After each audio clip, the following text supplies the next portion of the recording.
If you're thinking about building your own fence, which you should because you're going to save a ton of money, there are 5 things that you need to do before you even start digging. First thing you need to do is find the boundaries of your property. Now you may need to get someone out to come and survey this, or if you live in an area where they did drop pins, you can go and find your own pins and then work out where the boundary of your property is.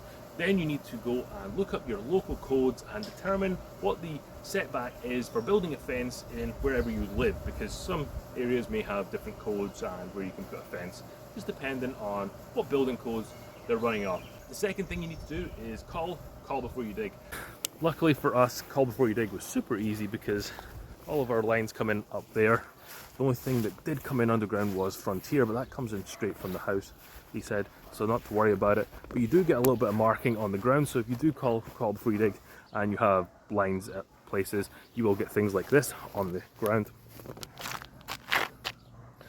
Something like this, whatever that means. You don't actually need to call them, just go to their website and then you can fill a little ticket request and they will come out and check out your property and make sure you're in the clear. Don't start digging until they've been out. They do give you a certain window to get the project done in. Just make sure you keep that up to date and you'll be all good. Now that you know where your boundaries are and you've call before you dig, you need to identify roughly where you're going to be installing the fence. And we've got our fence marked out. And the reason that it's important to identify where you're going to be putting your fence is because that's going to determine what design you may go with and if you need to do anything for step 4. And step 4 is going to be tree, bush, shrub removal. You can see everything cleared out behind me here. We had a bunch of trees that were in the way somewhat. We didn't want them to fall on the fence, but it's not going to be where we put in posts, so we can grind them later. Our tree guy is actually on vacation until September, which is, I want a vacation for 3 months. That's awesome for him. But you can see all these bushes that used to be here.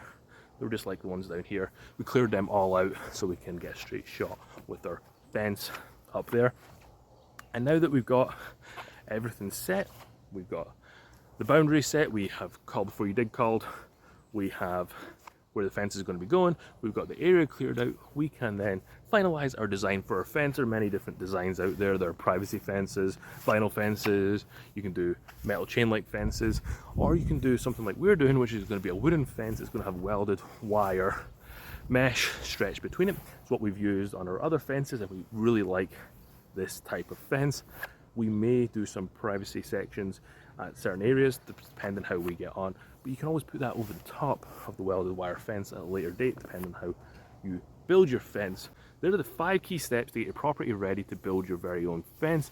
If you have built your own fence before and there's another step that you took to make sure your property was ready, please leave a comment down below so that other people can learn from what you learned when you built your own fence. But thank you very much for watching. If you did enjoy this video and you want to see more DIY content around the home, you should check out this video here next.